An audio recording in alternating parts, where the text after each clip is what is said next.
Right, you're on. Good evening, everybody. Tonight we're tying this little fly. It's a very good, very floatability. The floatability on this thing is awesome, and it's quite an easy fly to tie. You must just be very careful. You're working with CDC. The hooks we've got tonight that Herman got us is way too long. So what we must do is just tie more to the back of the hook. Because normally I tie the fly in the middle of the hook, and I use the size 18 Daiiku hook, dry fly.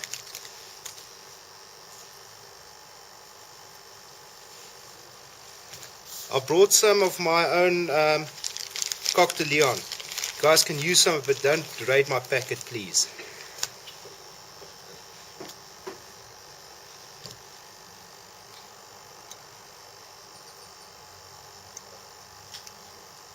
Any special color thread?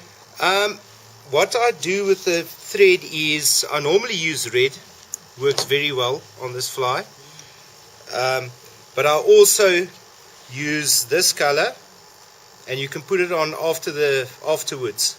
You can put it on any time. I'll actually, if somebody's interested, I'll show you how to do it. Or you can tie any thread. Depends on what insects are hatching. You just change the thread, because that's the only body you've got on this fly. It is basically a very high floating dry fly, and it imitates just about anything that falls on the river. It's got a very small footprint as well, although it's a very bulky fly, and you can see it. It's using white CDC. It's very visible on the water.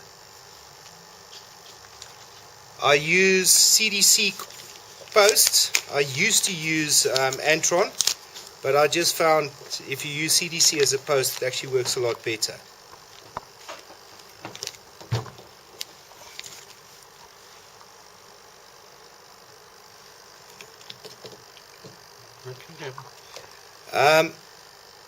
What we do is you take your CDC feather and you open it up. I hope everybody's got some clips, but we can just share what we don't have.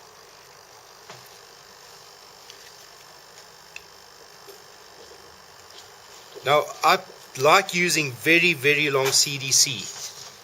You'll see why now. Put it into the Mark Peterson tool. Push down.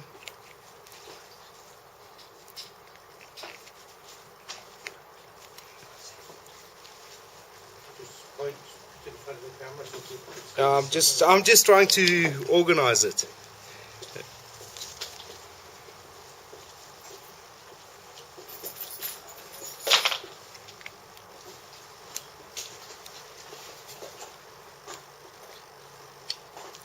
Okay, first thing you do is you put your CDC into your clip, and you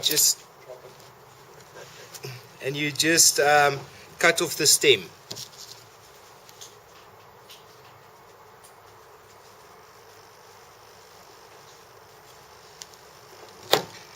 Now you put that one side. Now we're actually going to split this thread.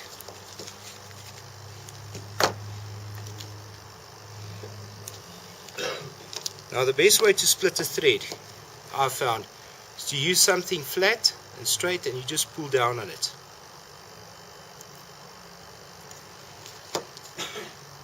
Use a small little needle, and you just open it up, and there you've got it. Quite simple. And you just push your CDC feather in. Okay, because we're using this as a post, we now need to pull these fibers in the middle of the thread. So carefully just pull them. They don't have to be exactly, because you're going to cut off your post.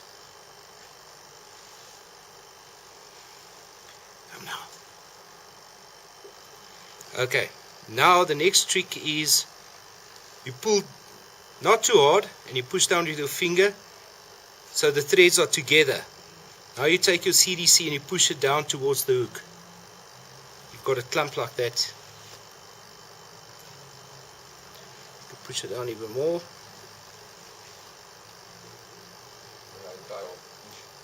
Now, So you're not spinning it? for visibility, supposed. So you're not spinning it? You just, Yeah, no, I'm spinning it. I'm spinning it now. It's just to capture it. And then, now you pull the CDC back and you go around with your thread. And you create your little post. And all my feathers fall out.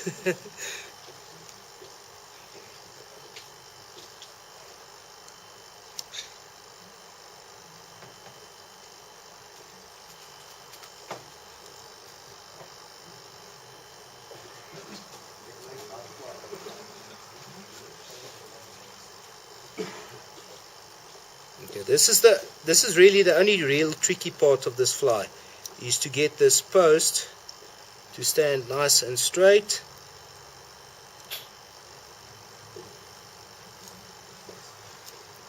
And there you've got it. Now what I do is I clip it .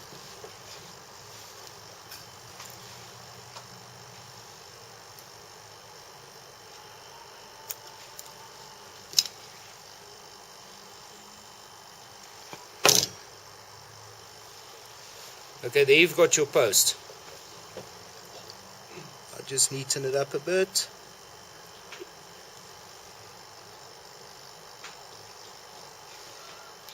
Okay. Now we use our white CDC.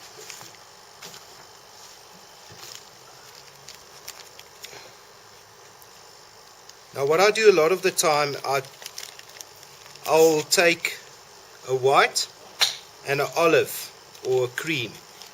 Just gives you a bit of variation. I also tie it with black CDC, just olive. But the darker the color, the more difficult you actually spot this fly on the water. Okay, now you take 2 CDC feathers and you layer them on top of each other.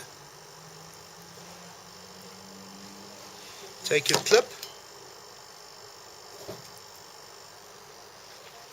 put them in like that. You can pull it a little bit.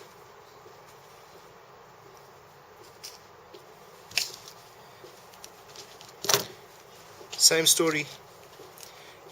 Now you guys must share these CDC feathers. There aren't that many around.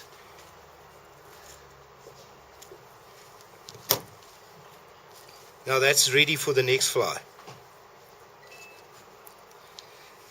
Now I normally split the thread to do this, but I'm just going to do a normal dubbing loop for this.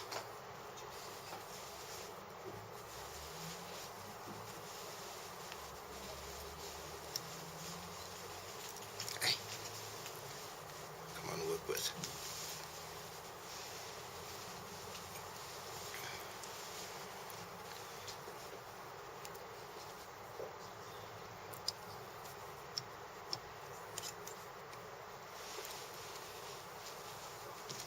Then you take your little spinner, stick it in,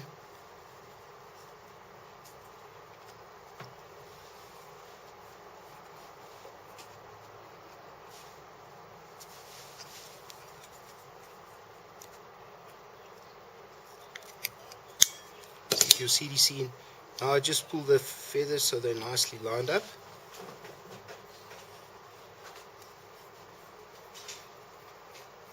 And you just spin it. There we go. Now it's just a question of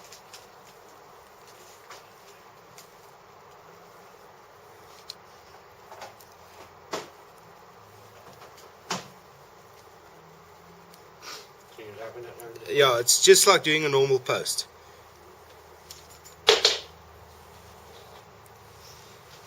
Now, you must keep on pulling your CDC up so you don't trap it. So I'll go one turn, next turn,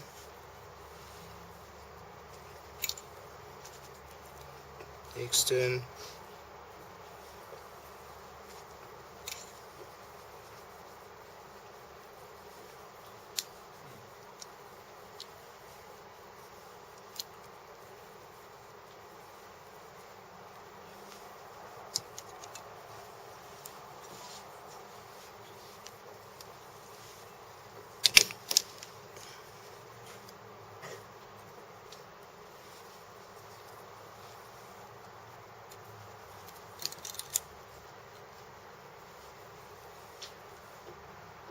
okay.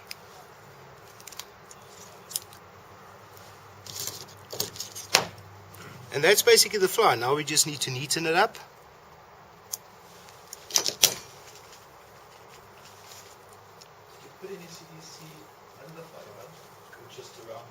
Just around the post. There's nothing underneath. If you actually look at this fly here, see there's nothing underneath it. Now, if you look at this fly, it's still very scruffy. Now it's just a question of going around the post.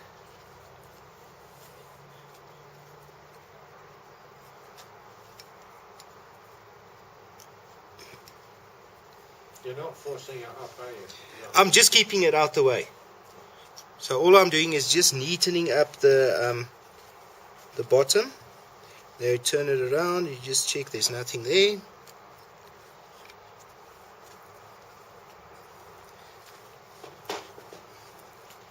Now you just do a whip finish.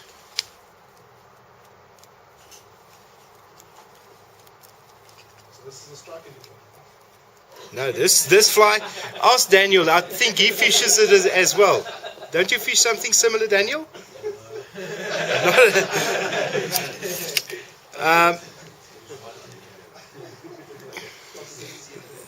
The guy that won the senior nationals, this is one of his flies. Yep. Actually, he uses it on the Vol, on the Orange River, for yellows. I've used this and I've caught trout. This weekend I actually caught 2 trout on this. Forelwater. Afternoon when they came up, they smashed it. I actually only had 2 on my hat. And they broke the hook. You can't use it on very big fish. You need to go, we use the very light hooks. And that's it. Any questions? No, you mentioned cocking line. I forgot to put the tail in. But sometimes we don't put the tail in. So we're not putting tails in. I saved my cocktail on. Okay. Okay. Yes, that's a good question, Gary. We used to actually put Cocktail Leon in as when you put it into your little clip, you actually put a couple of but what we found, small trout, when they actually come up to the fly and they eat the Cocktail Leon, it actually pops out of their mouths. So we've taken that out, and that's why we use a different color. When you put your 2 feathers on top of each other, you just use 2 tones. Isn't that a good thing? Then you don't catch small trout. You just get big. Yeah, but sometimes you want to small river, small trout. All right. Any other questions? The only other variation is put a tail in. Yeah, put a tail in, color changes. Colour changes. It's very versatile, and it's a quick fly.